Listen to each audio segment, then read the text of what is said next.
Guys, again, we're here for Ripple Swell 2025, an opportunity where financial institutions get together to map out the future of finance. We've got the retail community front-running the largest financial institutions in the world, and this XRP Meetup is a grassroots movement that underscores that initiative. We thought we wanted to build an ecosystem around XRP where there are financial applications that allow you to put your XRP to work, and that's exactly what we're doing with the launch of FXRP. In the last 60 days or so, we've seen several, and many actually, of the digital asset treasury companies collapse. A lot of the stocks have been down by 80, 90%. This is reminiscent of what we saw in the early 2000s when hedge funds went public. For example, how would you buy Bitcoin at an 80% discount today? You can't, right? You might mine it, right? You might mine it, and then you might be able to get it at a 20, 30% discount by mining it, right? But how the hell are you going to get it for 80% off? We had the largest liquidation that we've seen ever in crypto just a few weeks ago. Let's go. No XRP called away. We were good. The strategies performed exactly like we wanted them to. The aspect I have is that the current registries that do carbon credits are News here, guys. We're bringing 100 million of Mediterranean products onto the XRP ledger natively, and it'll be done through T-blocks. We're just excited to actually finally be building in a time where we're not the enemy, you know? We're all of a sudden the hot chick in the room, you know? Alrighty, guys, thanks for joining today. Can I get you to use inside voices? If you guys want to chat, network, by all means, please do so. There's some beautiful lounge space up front. We are at the Royalton. This is a wonderful establishment. If you want to be like anyone in the room, be like Jake, who's being as quiet as the mouse in the corner. Thanks for joining, Jake Claver.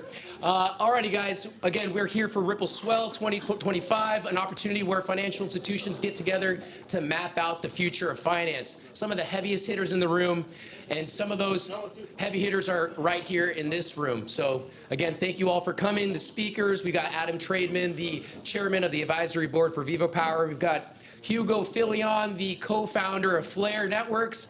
Thank you, Hugo, for being here. Who else? We've got Watkins from LiquidAcre and Stephen LeBlanc from Propto Exchange. We've got some power hitters, and we got Boone Bergsma from W3 SaaS, Web3 builders, D for all the above. So again, we've got an opportunity to break bread and hear from some disruptive innovators like Zoe Braiterman from Web3 Enabler, who's building some interesting plugins direct for Salesforce and other leading CRMs. So this is a top-down, bottom-up effort, and it's all happening right now, and it's just an awesome time to be in the room with all of you guys. So thanks for joining us. We also have some... All righty. And once again, here we are. We've got the retail community front-running the largest financial institutions in the world. And this XRP Meetup is a grassroots movement that underscores that initiative. So again, thanks again for being here.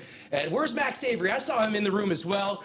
Yeah, Max is here. Good to see you, Max. Thanks for joining. So again, really excited to be here. So let's dive in. We're going to be we're blessed with 3 fast-hitting panels, some delicious foods from Little Italy Pizza. So feel free. Yeah, it's great, man. We got lasagna, we got pizza, we got all the meats on the... No, I'm kidding. Anyways, so again, thank you all for being here. Just make yourselves at home. Please, for a little bit of housekeeping, if we could just throw our trash away into those trash bags around the corner, that'd be super, because we got to clean up after all of us have a really great time networking and just hearing about disruptive technologies that some of us in the room are scaling, shipping, and doing just that. We're shipping and scaling. Okay, so let's start things off with our first big hitting panel here. We're going to be diving into the treasury management in a DeFi world. We'll be also talking about the future of fractionalized real-world assets, as well as scaling in a platform era. A lot of things that we're going to be diving deep into the weeds. And then we might also hear from some really wonderful and intelligent individuals like, where are you at, Eric, from X-File, as well as Jake Claver from Digital Ascension Group. So again, this is going to be a jam-packed conversation. Please just use your inside voices and respect those who are on stage. So let's kick things off with our first panel. And also, before I do kick off the panel, we also have the live X Space going on right now in the room. So we've got a whole bunch of people tuning in virtually. So this is going beyond what's here in the room. No, your head's your bald spot's not in the video. You're all good, Anthony. Oh, good. It's a beautiful bald spot. All right, let's kick things off with our first panel. That's Treasury management in a DeFi world. Today we're going to be blessed with Adam Traidman speaking on behalf of Kevin Shin. Adam, feel free to come up whenever you're ready, sir. Feel free to sit right next to me. Don't be shy. All right. Also joining Adam is Hugo Philion from Flare Networks, the co-founder and CEO of Flare Networks. Thank you very much, Hugo. Thanks for joining us across the pond, sir. And if we do have the speaker working in the corner, but due to the acoustics, we're going to keep things down a little bit. Otherwise, we're going to get a little backfire. Also joining us today is Austin King. Is he in the room yet? If not, this could be an opportunity where Jake Claver could step in, if you don't mind, Jake. Excellent. Because you are a man who's also... Impromptu, all right. There we go. Well, amazing. Yeah, thank you, Steven. I'll put it right here. Thank you. Hey, Jack, I remember you from Miami. Yeah. There you go. What's up, man? Yeah. Eating good. We have enough room for Jake? This is amazing. All righty. Well, hey, let's talk about all things that are going on in the world of treasury management. You guys are all brought together with an underlying theme of XRP treasury management or digital asset treasuries. Can we talk about what you guys are going on? But first, kick things off with the relationship between VivoPower and Flare, especially after the recent announcements, the $100 million investment. You guys also scaling up to, I want to say 125 million stake XRP as of today. So Hugo, let's kick things off with you, sir. What's going on in the world of digital asset treasury? Then we'll follow it up with you, Adam, and then Jake, take it home. I think Adam's probably the better person to actually tell you more broadly what's going on with digital asset treasury. I know what's going on with VivoPower and with Flare. But if you don't mind, Hugo, just talk a little louder for those in the back. Okay. Thank you. So I think, I met with VivoPower in Singapore, was it in the summer? June, exactly. And, we've been discussing prior to that, what Flare was up to. And one of the things digital asset treasuries want to do is they're companies, they want to maximize the amount of money they have on their balance sheet. And heretofore, there have been very, very limited opportunities for XRP to be used to generate yield. If any at all. There have been a few like Celsius, but that turned out to not be so great. And we set out building Flare really with the idea that you didn't have to give your XRP to a middleman or essentially a centralized counterparty in order to get something on it.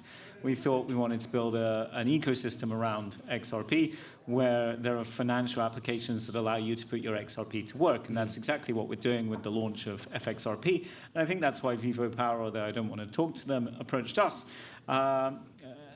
Because they wish to grow the assets on their balance sheet, and Flare is essentially one of the key planks to them being able to get yield on the XRP they control. Interesting.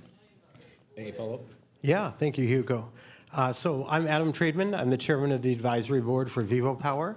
VivoPower is a digital asset treasury company, actually originally a renewable energy company, founded about 10 years ago, that pivoted to a DAT strategy earlier this year. I was the CEO of SBI Ripple Asia, ran all of Ripple's business across Asia for several years, and sat on the board of Ripple Labs in San Francisco. And so they tapped my expertise and relationships with Ripple in order to enable that strategy. Now, I think there's sort of a typical game plan that DAT companies have. Digital asset treasury companies like Michael Saylor's MicroStrategy or Metaplanet in Tokyo have been very effective at buying Bitcoin at spot prices and using complex traditional financial tools as well as yield generating opportunities in order to generate a higher yield than the net underlying asset itself can generate. This means that the MNAV, that's the net asset value multiple, is higher than 1, meaning if you were to buy MicroStrategy, it might be better for you than buying Bitcoin itself, right? However, In the last 60 days or so, we've seen several, and many actually, of the digital asset treasury companies collapse. A lot of the stocks have been down by 80, 90%. This is reminiscent of what we saw in the early 2000s when hedge funds went public as entities that were publicly traded, basically like a venture capital company going public, right? And initially they traded at much higher to their net asset value, and eventually they collapsed completely, and those companies are not publicly traded anymore. To be totally honest, the same thing is happening with DAT companies right now. And so what we are doing at VivoPower, and what I think the future is this sort of second generation of DATs. I call it a DAT 2.0 strategy. Some folk call it an anti-DAT strategy, which is instead of buying the net asset at spot price, you buy the net asset at a massive discount. Now, that's a rare thing to be able to do. For example, how would you buy Bitcoin at an 80% discount today? You can't, right? You might mine it, right? You might mine it, and then you might be able to get it at a 20, 30% discount by mining it, right? But how the hell are you going to get it for 80% off, right? So it's those types of strategies that we're implementing, right, in order to buy the net asset at a massive discount. And then we work with our partners like Flare in order to generate yield on those XRP assets. And so that's essentially buying XRP basically 84% off, and then investing it onto networks like Flare in order to generate a yield. So it's like a DAT 1.0 plus the 2.0 strategy, right? And so the companies in this model don't even need to trade at a premium to MNAV like Saylor's MicroStrategy does, because by default, they're making money on day one. T plus 1 second, every dollar that gets put into our company gets a 4x return, right? That's only available when you can buy the net asset at a discount.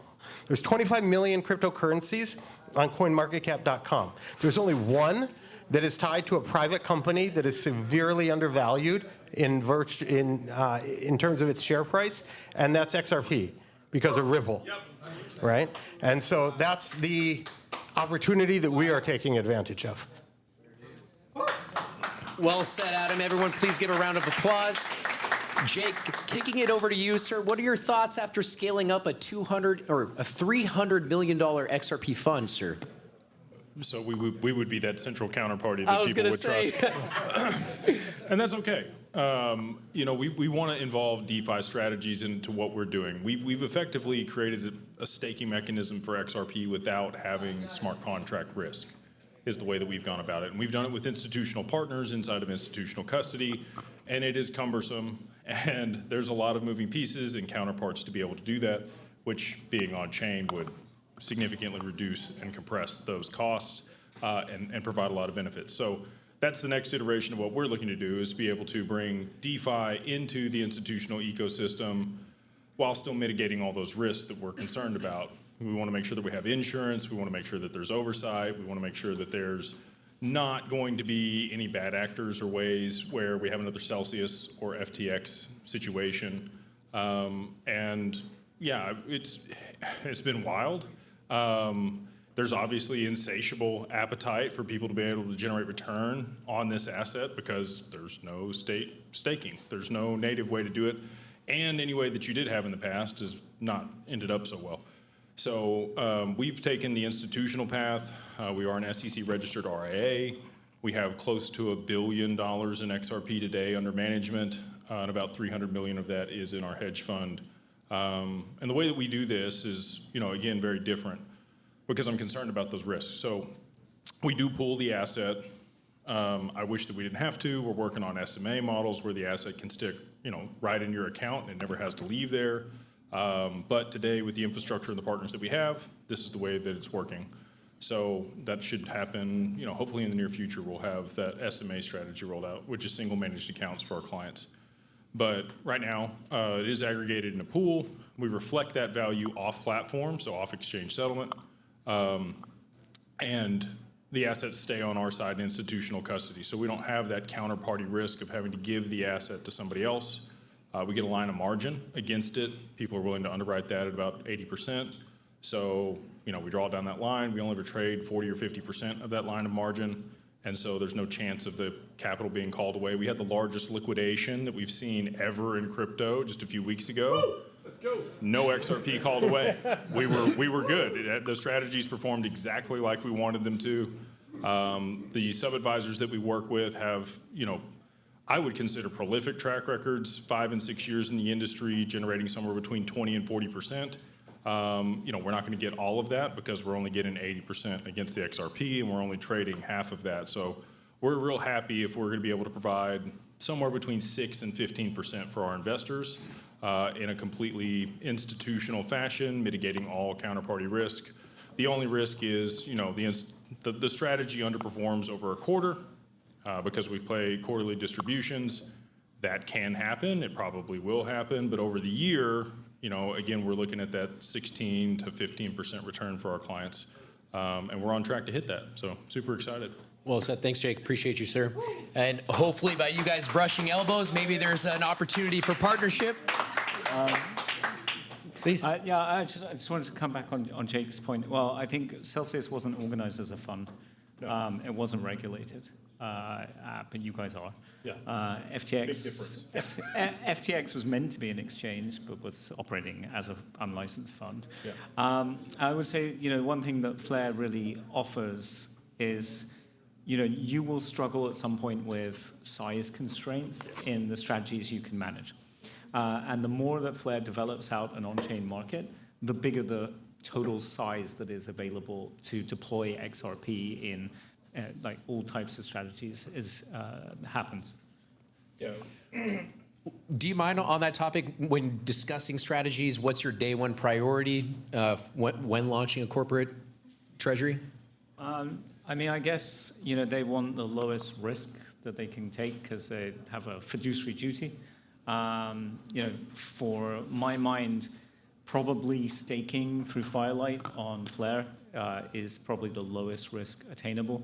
Other very low risk sort of things would be collateralizing your XRP into a stablecoin through an upcoming protocol where you can essentially park your XRP and you can borrow, effectively mint stablecoins against that XRP, or just using XRP to borrow stablecoins and then deploying those stablecoins. Now, do you envision that to be RLUSD as the stablecoin?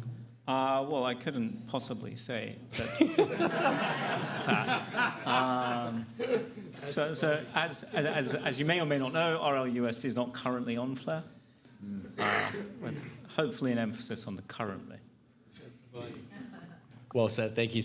Now, shifting over to you, Adam, what does scaling look like for you over the next 12 months for VivoPower? Well, a combination of acquisition of additional XRP tokens as well as other assets that we have that enable us to get access to XRP at a discount.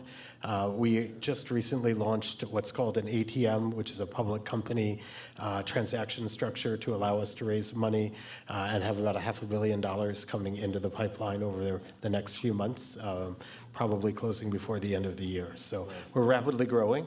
And bringing money onto the platform. Thank you, Adam. And if you don't mind, Adam, I'm going to, can we all give Adam a round of applause?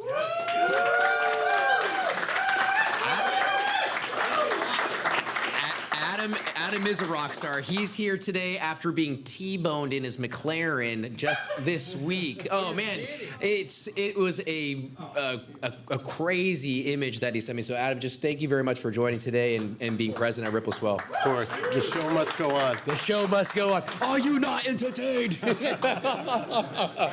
Thank you, sir.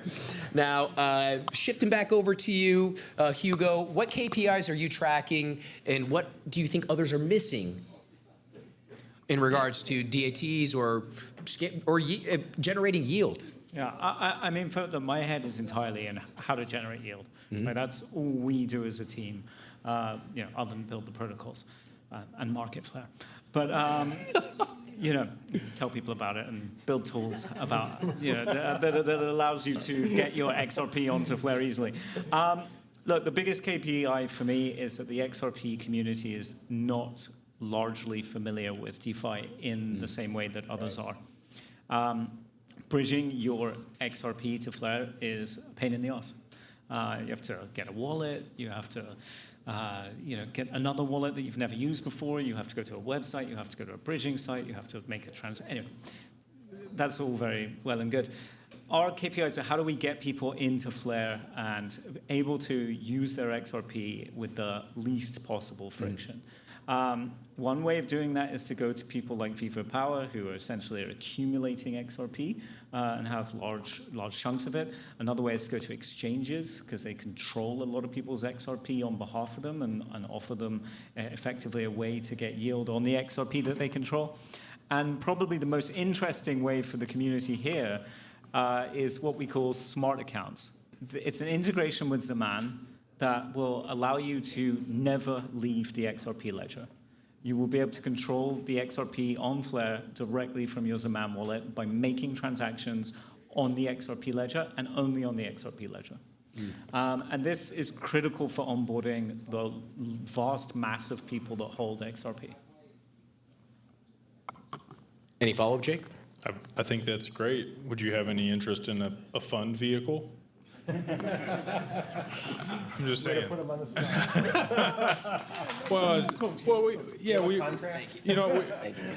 We talked a little bit about that. We did a podcast, which was great. People really loved that, by the way. I appreciate you coming on the show for that. So, you didn't seem overly concerned at the time about U.S. regulation. Do you feel like that's just going to sort itself out here with the SEC now that we have Congress kind of bipartisanly moving things along with the Clarity Act, and you've got Paul, who's also advocating for the adoption of this asset class? Or do you think there's some headwinds there that we still need to sort through before Flare could really be adopted by the U.S. as like the go-to solution? Oh no, I think Flare's. I need to be careful what I say here. Well, I didn't mean to put you on the spot. No, but I just need to be careful what I say. I'm genuinely interested. For its posterity, but Flare's decentralized. So the products are not managed by anyone. It's managed only by the blockchain. So in the same way that Americans can use pretty much any protocol on Ethereum, they should be able to use pretty much any protocol on Flare without there being any regulatory headwinds. And that's kind of critical, right? Because you have to do an awful lot of work in order to get a client. We are not selling to anyone. You can, without it's open source. You can come and use Flare. We have there's no formal relationship that we have with the client. Like we're the foundation on behalf of a blockchain. So I don't think we ever suffered from those regulatory problems at all. Regardless, what's good about the regulatory environment is it is net more positive for crypto. What I do fear is a change of regime at the end of Trump's term and a return to the bad old days. Well, the Democrats just proposed changes to the Clarity Act in the Senate, and they did want a counterparty involved and somebody to be held liable for certain things if something went poorly, right? Yeah, and the Europeans just said that you can hold, I think it's like 3,000 euros of crypto before you start getting taxed for holding an inactive asset. I mean, this is what these people want to do day in, day out. Adam, is there something you'd like to add? Yeah, it's just very frustrating to hear that kind of stuff, right? There's a lot of us out in the Silicon Valley who feel like when the Trump administration is out of office, we're getting out, right? Because nobody knows what's going to happen then. So we'll see. Hey guys, to close out this thought-provoking panel, what are you guys hoping to achieve here at Ripple Swell? Any major announcements? Floor is yours. Let's kick it off with you, Jake. No major announcements, but I'm here to hear some major announcements. That's what I'm looking forward to. I'm hoping for maybe a banking license announcement from Ripple. Yeah, clap. It'll be good. But yeah, network with great people, right? You have an opportunity here this week to meet people that it's very hard to get access to, that are all going to be in the same location. So if you are attending the conference, would highly recommend using the app and like making time to be able to sit down with people. I think Ripple did a great job of like integrating your interests and figuring out who to be able to match you with so that you can find that time. But and this is why I travel and go places. Like, doing things in person, you actually get things done. If you go back and forth over Zoom and email, it could take a long time. But if you can sit down and have a coffee or a meal with somebody, you actually get things across the line and you make progress. So that's what I'm here to do this week. Thank you, Jake. Yeah, again, interested in what Ripple will announce this week. Should be quite fun. I'm sure they've got something queued up. Come on, Hugo, speculate, baby. Say it. I have my own internal thoughts. I'll keep them there. And I think, from our team's perspective, we have a reasonable representation here. We're here to meet with, all of you guys, partners, potential partners like Jake, and of course Vivo, and of course many people on the Ripple team, as, I think we are working ever more closely with them. Excellent. I feel like this conference isn't about us. This conference is about the traditional financial companies that are here to learn about Ripple and XRP and the ecosystem around it. The head of NASDAQ is speaking tomorrow morning. NASDAQ has already told everyone that they're going to tokenize every stock on their platform for 24-hour trading. It's a lot of speculation around that. Nobody knows what's going to happen tomorrow morning during that keynote, but I'm very excited about it. That's one. Number two, I think everybody knows that before the SEC situation happened with Ripple, Ripple was on a plan to be the first crypto company that went public. The SEC got in the way of that, and Gary Gensler really screwed it up. Let's see what happens going forward. I think it's going to be really exciting. It's going to be a great week. It's going to be a great week, and thank you very much, gentlemen, for putting on a great discussion, a great panel. Great number one to kickstart the. Tim, do you have something to ask, sir? Actually, Ray, I have a quick question. Yeah, we'll open this up for next 3 minutes. Open floor questions. By the way, it's all my self-interest. So. You want to talk to Mike? Oh, well, I will talk to Mike. I decided to use the XRP ledger for my carbon credits 2 years ago, and it's been quite a difficult journey. So do you think what recommendation would you have for somebody who wants to basically change the world growing trees, but putting those credits on the XRP ledger?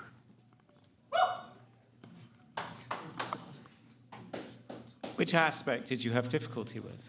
Or what aspect? The aspect I have is that the current registries that do carbon credits are fucked up.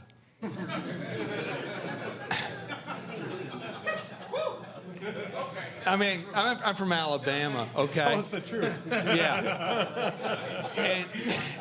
And what I saw was that you had to have a tree growing technology that basically ensured that after 2 years, those trees actually grew. But not only they grew, but they grew 2 to 3 times faster. And we've done that in Louisiana with our technology. But the problem is, when I say this to Salesforce and Meta and all the other, and by the way, including Ripple, who funded us, they don't understand it. And what we want to do is not only grow billions of trees, and by the way, create employment all over the world, but do biochar, do other things, recycle tires and create graphene and create biocredits. And so, yeah, what I'm here for is to get people like y'all who are very smart, much smarter than me. I mean, I'm a fucking idiot.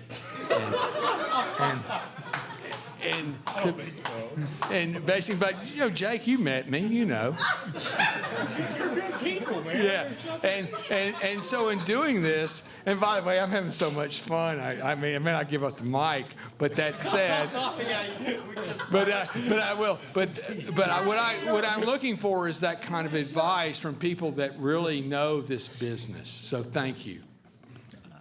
Thank you, Tim. Alrighty, guys.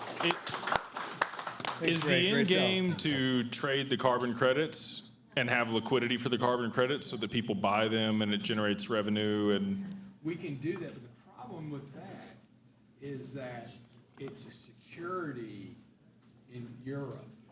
oh, in Europe, okay. Well, what in the U.S. also? Is it really good? So I want to retire. See, initially I didn't know that it would Well, be right, secure I mean- because it's an NFT, it's an ugly ape. I mean, really, and I link satellite data to it so you can see the trees grow. How the hell is that security? But it is. Well, the SEC is our regulator, Am I right? wrong? But I'll say this. I think that, being governed by laws that were written 70, 80 years ago that were before the internet and before a lot of the adoption that's taken place, especially with this iteration of the internet, a lot of those things just don't make sense for the world that we live in today. So I'm hopeful that with the new administration and with the SEC the way that it is, they're going to take a critical look at a lot of those laws and revamp some of that, hopefully during this administration, so that we can get the adoption for a lot of these use cases without, preventing the innovation from taking place. Cool. Well, guys, thank you very much for sharing your thoughts. No more mic for Tim tonight. No worries, Tim. I think. Round of applause for Ray. Thank you, guys. Alrighty. You got the mic? Perfect. All right, ladies and gentlemen, we're shifting gears to panel number 2. And that's the future of fractionalized real-world assets. And we've got none other than, who are you? Just kidding. Wes Watkins, the CEO of LiquidAcre. Thanks for joining us, Wes. Also, everybody, can I ask you to please be quiet in the background? If you want to chat and network, by all means, feel free to go do that in the lobby. There's a really great couch out front and a fireplace. Thank you so much. Today we're going to be talking about fractionalized real-world assets, and we've got 3 individuals that are well-versed in that domain. We've got Wes Watkins. He's the CEO and co-founder of LiquidAcre. LiquidAcre is a platform that's aimed, or its mission is to tokenize raw land worldwide, and they're doing just that. To his right is the CEO and founder of Web3 Industries. That's Boone Bergsma. Also W3 SaaS. Rockstar. We'll hear a little bit more of Boone's signature laugh here shortly. But Boone's building some really interesting platforms, scaling in the world of real estate as well as AI. There's a lot of things that Boone's working on under the hood here. And also over to the right is Stephen LeBlanc, who flew across the pond. He's the CEO and co-founder of Propto Exchange, formerly known as Reclosure. We're going to hear all about the great productivity and accomplishments that Stephen has done to date and that he's going to be announcing here right now at this event. So, Stephen, thank you for sharing your time with us. Let's talk about all things RWA. What design elements make for the best performing secondary marketplaces? Real quick, guys. Hey, guys in the back. Yeah, I'm just going to do that. Thank you. Alrighty, again, what design elements make for the best performing secondary platforms for tokenizing real world assets? And knowing that you guys have built these exchanges, let's talk about those qualities that you've implemented into your very own platforms and exchanges. Let's kick it off with you, Stephen, since you got the mic, man. Thank you, sir. Ray, thanks for the opportunity to be here. I'm Steve Blanc, CEO and co-founder of Reclosure and Propto Exchange. Very simply, we've created a platform that allows people to buy Web3 or digital assets without them realizing they're using blockchain. So we provide a Revolut type or Robinhood style user experience and it needs to be seamless. So people shouldn't understand or realize that they're using blockchain or digital assets. Seamless user experience. Without it, you're at very little. Thank you. How about you take the mic next, Boone, since you're right next to Stephen. Yeah, thank you for being. Ray, I would say, based on your question, licensing is a big part of it. Depending on your use case and different things that you have going on in the industry, acquiring the right licenses to serve your use case is going to be like key to anything that you do. And being the fact that you have your Dubai license, can you talk about why that was a strategic feat? Thankfully, we just recently got the Genius and Clarity Act, which is starting to bring a framework for the United States. But before that, there was other geographic areas in the globe that were really focused on creating opportunity for these types of businesses to flourish. And Dubai International Financial Center was one of those places that you were really offering distributed ledger type service ledger licenses. And we've acquired licenses there 2 years ago and continue to work towards acquiring similar type of licenses when they be acquired here. Wes, over to you, sir. Before you kick things off, just everyone, can we also give a round of applause for Wes and his team at LiquidAcre for sponsoring the delicious Italian pizza treats over here to the right and the drinks. So again, LiquidAcre, thank you very much. Appreciate you guys. We just want to support Ray. That's all we want to do. Thank you very much, Wes. I appreciate it. I feel the love, sir. Love you mucho. Now, what makes LiquidAcre so special? What are some of those key qualities that you've instilled in your platform that set you above the rest? We've just been chasing after regulatory compliance, trying to be legit. Just a solid and safe place. And is that done because of the licensing, any specific implementations on your platform design, the UX? UI, all of the above, right? We just want to be simple. Just an easy. Just like the XRP ledger. Exactly, right. Just like it. Now, if you don't mind, keeping the mic, Wes, how is the land being tokenized on your platform for LiquidAcre? Can you talk about the processes a little bit for those in the audience? Well, it's still old school fashion, lock it up in a trust, So we wanted to be quick and crypto fast, but dealing with land, it's still nice long time. So yeah. And on that, being the fact that we're talking about this long time horizon for essentially the products that you're selling on your platform, who are buying these assets domestically and internationally, if you don't mind talking about your target market? We're just now actually able to do so. So we just got our offer up last week. We haven't even made it up. Congratulations. We haven't even made it public yet. So. We all start somewhere. You can be like me with one light out here. It's all right, though. We're going to make it through. That's right. All right. But over to you, Boone. We were talking about land. Can we talk about some of the real estate that you're also tokenizing on your platform for? Yeah, just clarity. So Web3 Industries, we're a venture studio. Our first venture was actually creating a company called W3 SaaS Technologies. That's the company that has the Dubai International Financial Licenses for digital ledger technology. That company is a tokenization engine that is really designed to be white labeled for different use cases. One of our customers, DRE, is using that to do fractional ownership of real estate on the XRP ledger. And they're a startup. I encourage you guys to look into them. And if you're interested in pioneers in the XRP ledger, like DRE was doing fractional ownership of real estate on the XRP ledger before Dubai made it a law, and things. So, really, I think, again, no matter what the asset that exists today, real world asset, base, whether that be real estate, carbon credits, membership NFTs, different things that represent something, that claim to something in the real world, all that stuff is coming on chain because it offers you a more trustworthy way of owning that thing, and also, again, being able to transfer that ownership of that thing for the ownership of any other thing. And that's what's really cool about the XRP ledger is that there's very few chains in the world today that exist that share one liquidity pool, which is the native DEX of the XRP ledger. And that's what's really exciting about what we're heading into is, We used to live in a barter trade economy where I could trade you something for something else. And I think that's getting ready to be revitalized in a whole different kind of way.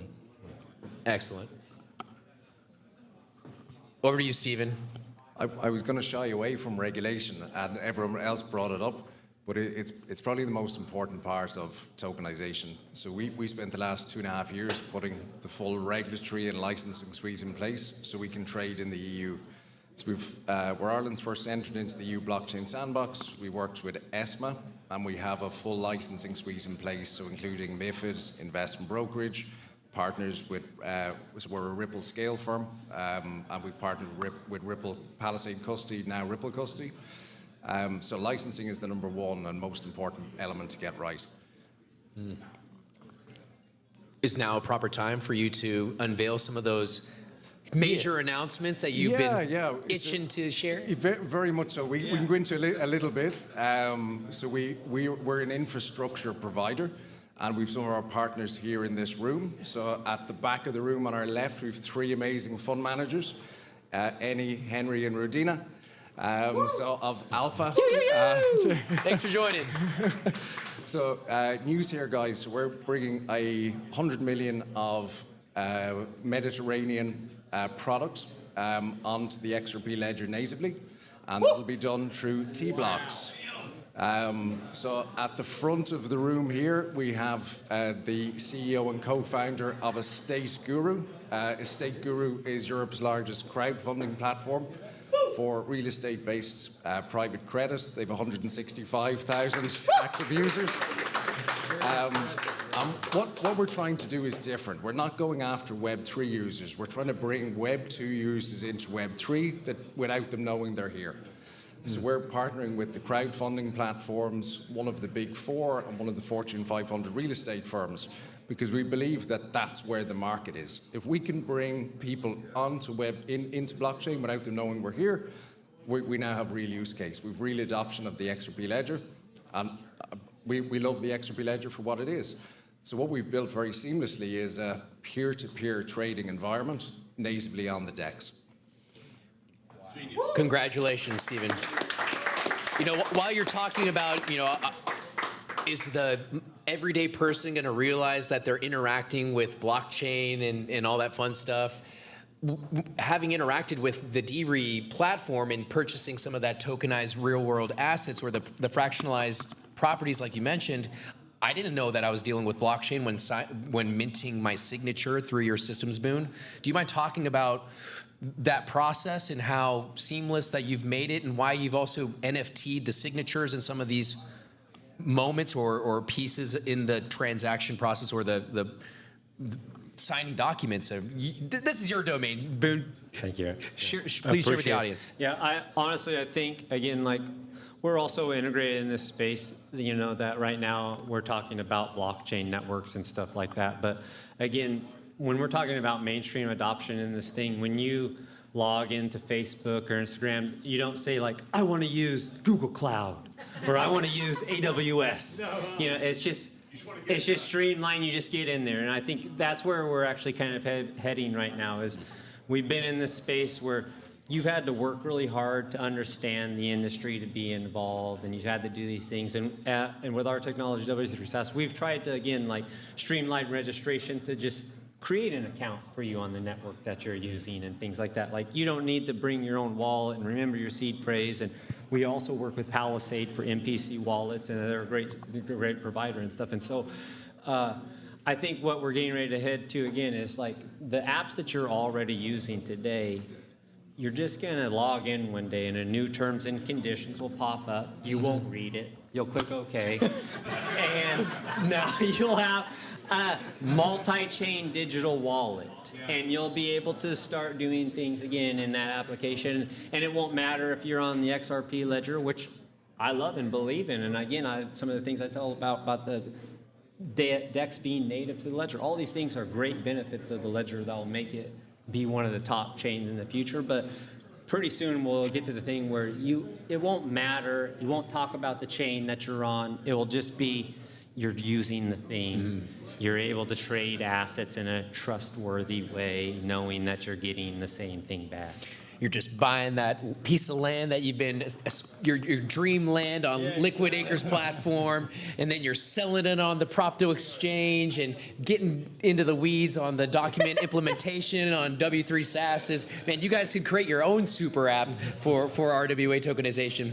Now, with that being said, because we do need to shift gears to our next and last panel here, what are you hoping to achieve at Ripple Swell 2025? Any major announcements similar to what we heard from the previous? What's your take on Ripple Swell 2025, and what does it mean to you, and what are you hoping to get out of this? Well, I'm just looking forward to meeting some like-minded people that want to continue to build. No other agenda besides that.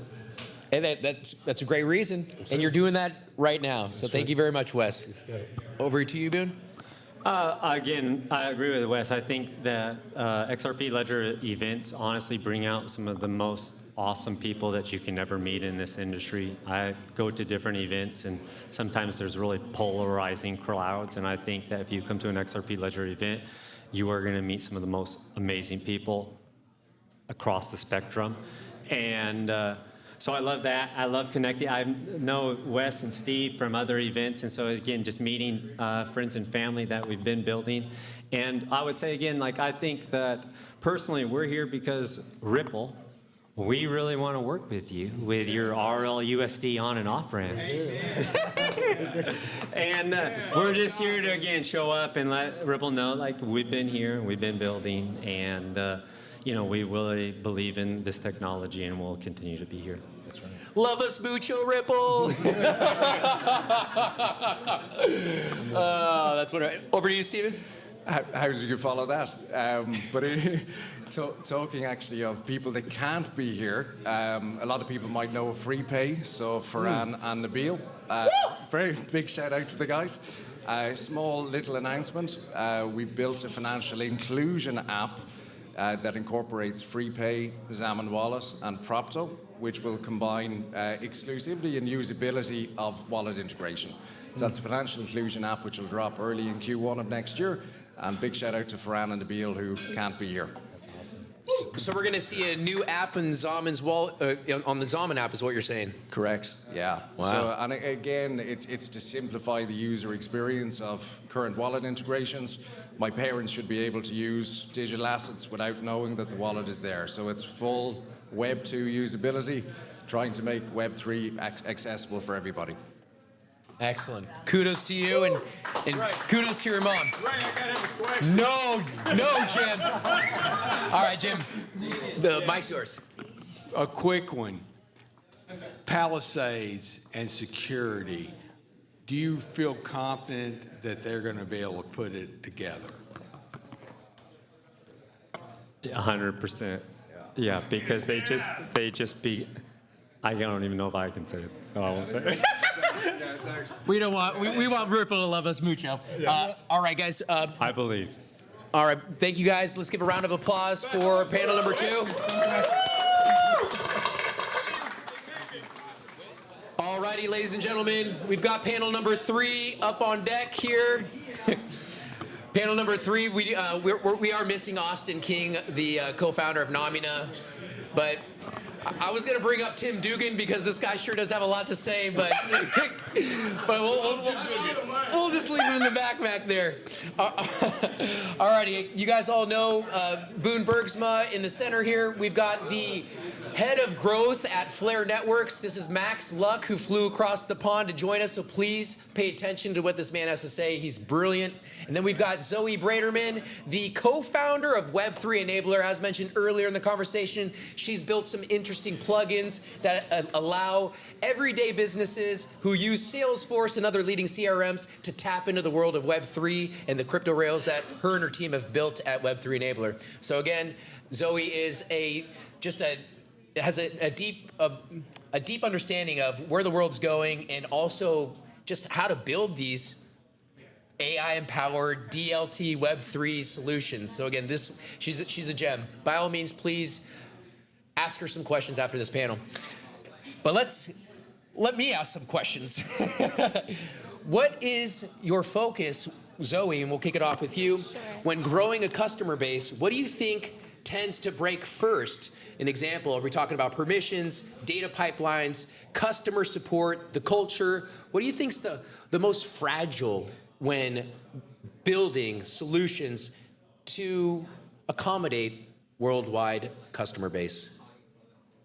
I'm going to go with culture because it's quite broad. So a lot of the process has to do with education.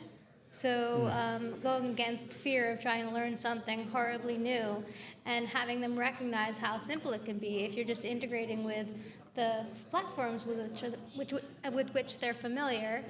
And also safety, how just like, proper engineering practices as well as the Salesforce ISV program process makes it very streamlined. And so for example, authentication, the ability to log in with SSO and other familiar mechanisms.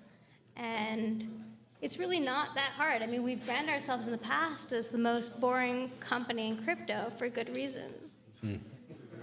You know who's also building a great name in the world of crypto, and thank you for sharing your thoughts, Zoe, is Flare Networks. And you also have the head of growth, Max Luck, who's scaling up Flare Networks as we speak. You guys just, I believe, reached a new market cap for FXRP at 125 million. This might be your third round. So can we talk about this? Can we talk about also how you guys are going to be concluding your 4 drops?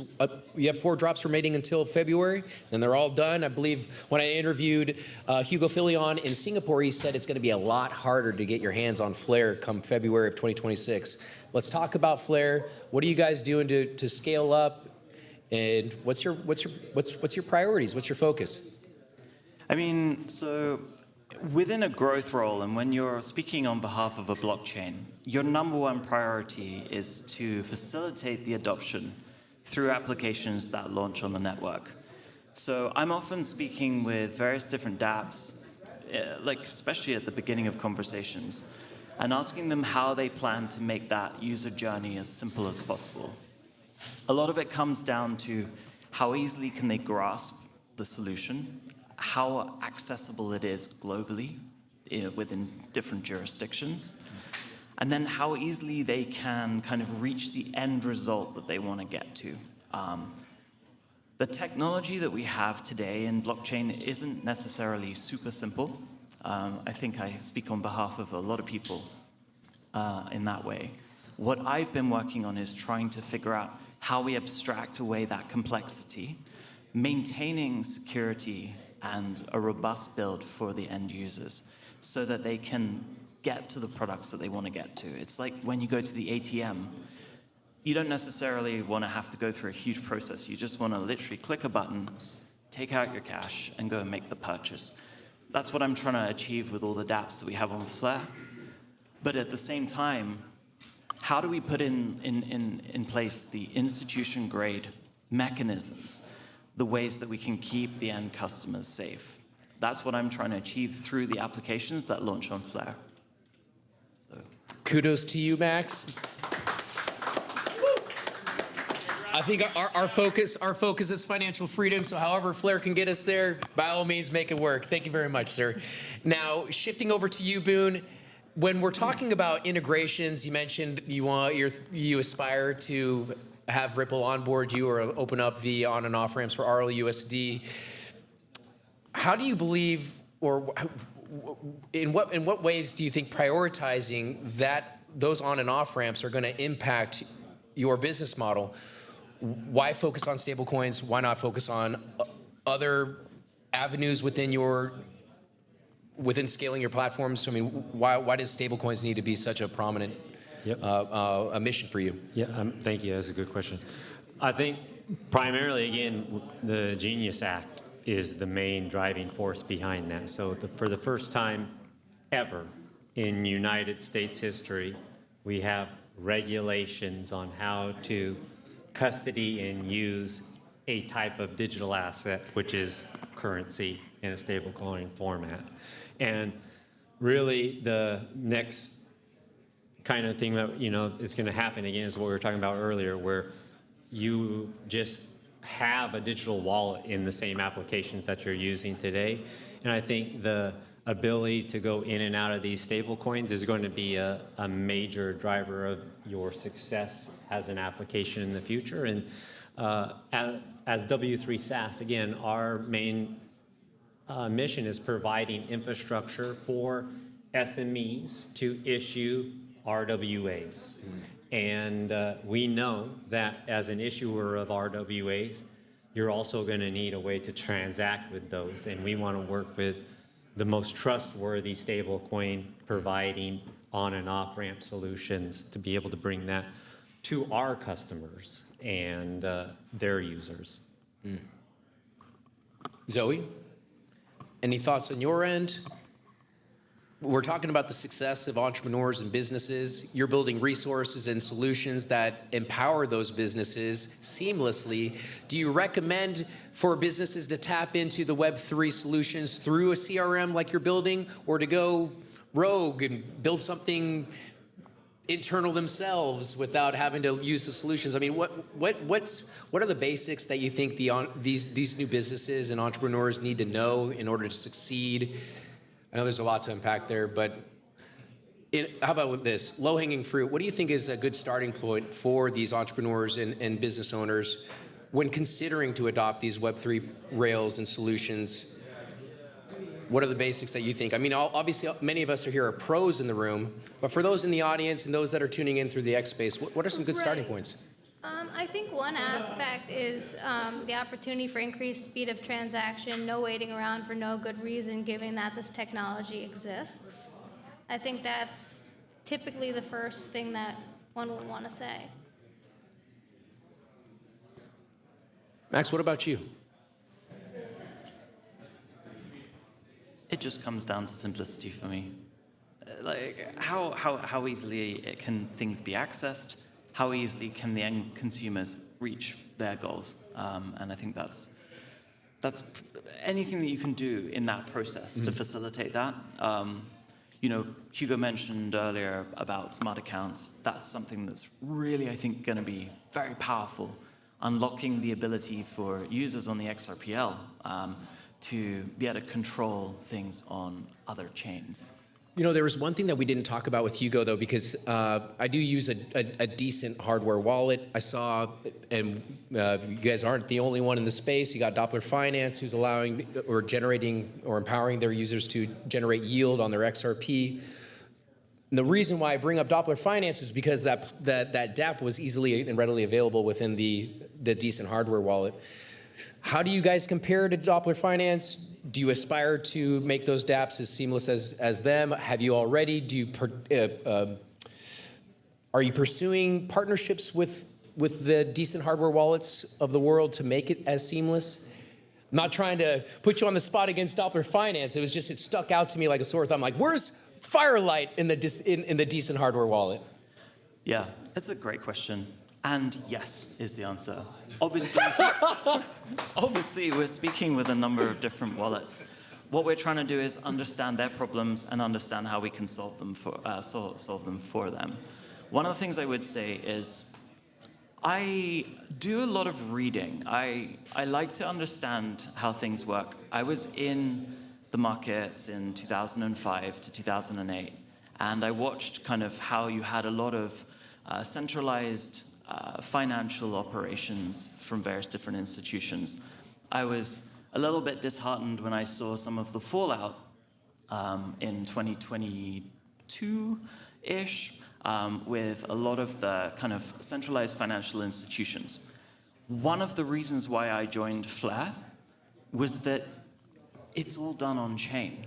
What I mean by that is that it's a smart contract driven set of applications. What I mean by that is that when a user deposits their funds into a protocol, they can see where their funds are going.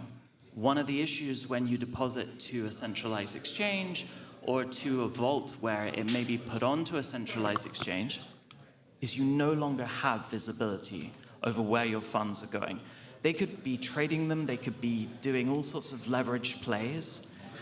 One of the things I like about on-chain finance, and that's where Flare has the ecosystem of different protocols that each do something different that can be plugged into each other via interoperability or money Legos, is that you have that transparency. We need transparency in this space so that we can see where our funds are going. That's really important. So maintaining that, and then the accessibility, abstracting away the complexity, that's where I'm trying to get to. Yeah. Well said. Max, if you don't mind keeping the mic, what does the next 12 months look like for you in regards to Flare Networks? As in my role as growth. Sure, or your aspirations for the firm as well. Oh, wow. Well, the first thing I'd say is we've just raised the cap of XRP, minted as FXRP on Flare, from 50 million to 70 million. And what that means is that I think we may be pretty much, as far as I'm aware, we are the leader in the amount of FXRP or XRP that has been deposited onto a blockchain for use in financial applications to earn yield. That's exciting for me. I'd like to see that number continue to grow. My main thing is how do we enable users to do lots of different sort of structured products that they may be able to put together themselves, how to maybe use AI to provide some strategies for them to help them maximize yields, but also monitor the risk of their transactions. So my aim is to grow Flare's usage, grow the adoption, and facilitate ease of use for XRP holders to earn yield on their assets in a trustless, interoperable, transparent way. Woo! Nice job, Max. Thank you very much, sir. Appreciate you. Hey, for those in the audience, can you please keep your inside voices? For those in the back, thank you so much. Over to you, Boone. What does the next 12 months look like for you? I know you shared some insights on the previous panel. Anything that was not addressed, by all means. I think we're really excited about multi-purpose tokens coming to the XRP ledger. We actually had tokenized the equity in our parent company, our venture studio, and in W3 SaaS.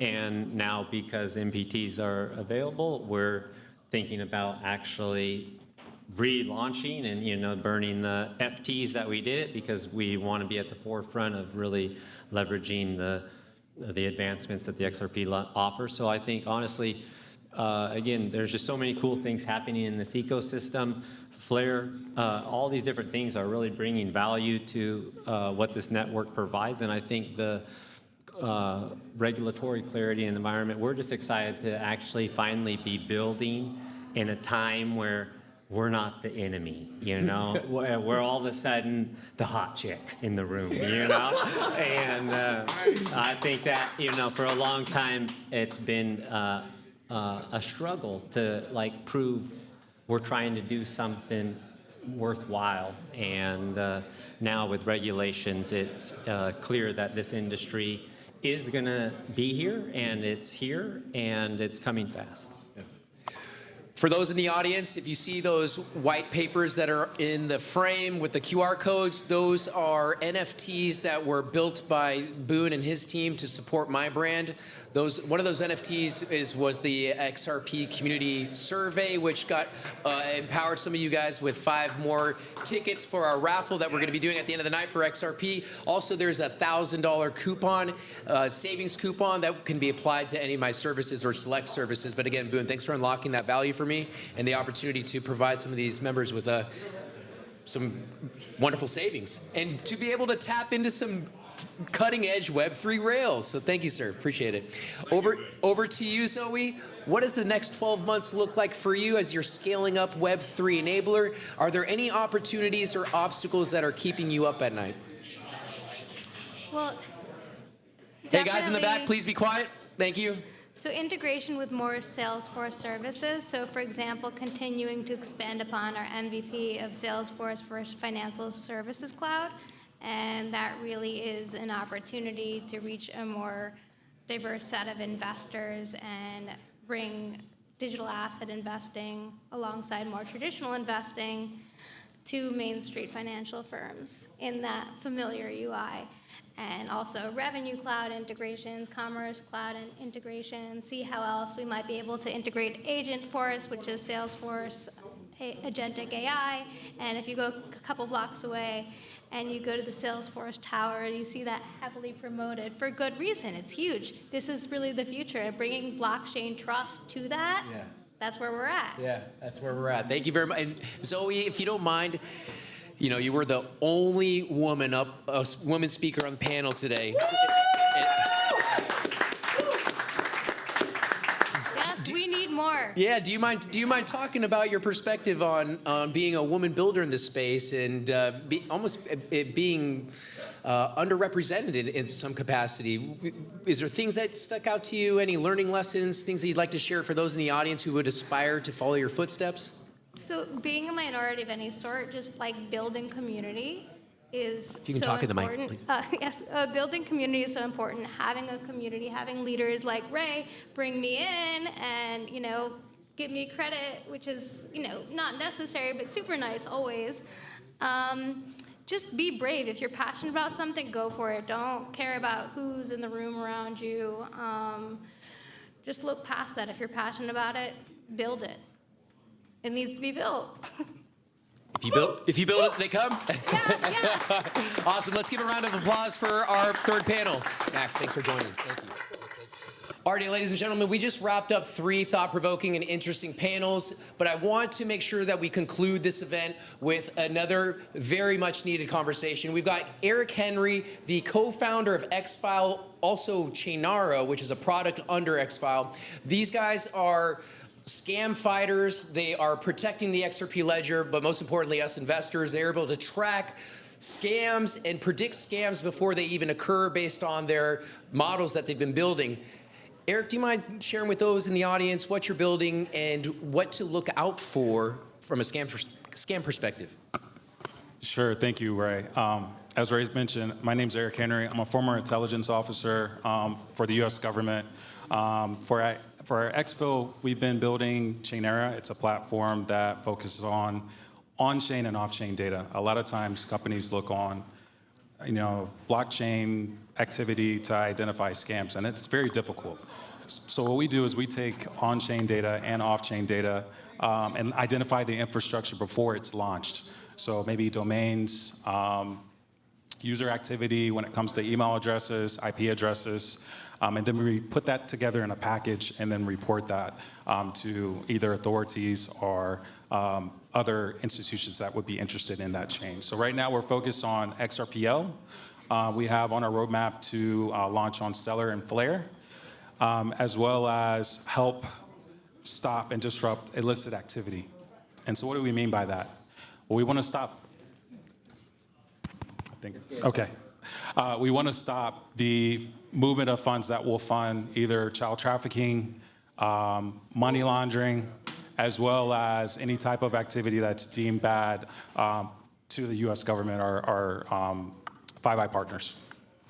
So how do we do that? We use machine learning models, automation, artificial intelligence, and we take that data and we're able to produce actionable intelligence to policymakers as well as institutions that we're working with. One of the other things that we do is also brand protection. So if you're interested in talking about that, we can talk offline to the sake of time. But the one thing that I wanted to cover as a public service announcement is the scams that take place on YouTube, X, where you have like an AI-generated Brad Garlinghouse, for example, or a Hugo, where you think that you're going to receive 1,000 XRP or 1,000 Flare if you send it to a certain address. Those are scams. Do not do it. So this is just a public service announcement. Be careful what you click on and be careful what you scan because you could lose your crypto. There's no crypto platforms that is legitimate that's going to ask for your keys or your seed phrase. So just be very careful and know the difference between a hardware wallet and a software wallet because it could save your wealth and your financial future. That's it. How much volume are you seeing scams, Eric? So the FBI last year reported that about $6.5 billion worth of money was lost due to scams. And then Chain Analysis reported that about $9.9 billion of crypto fraud was lost due to scams last year. And that's due to pig butchering and other types of sophisticated attacks like poison addressing. Wow. Any final words before we let you go, Eric? Yes, so there's one thing that we have on our platform, Chainera.io. If you have been a victim of a scam or you know someone that has been a victim of a scam, you can report it on our platform, and it can help us gather additional data to report that to the institutions to help fight crime. Our main focus is to disrupt these actors. We want to be on the offensive side instead of the defensive side. We want to hunt them down and stop the fraud. So that's what I want to say. Thank you, Eric. Appreciate you. Thanks for coming up. Thank you.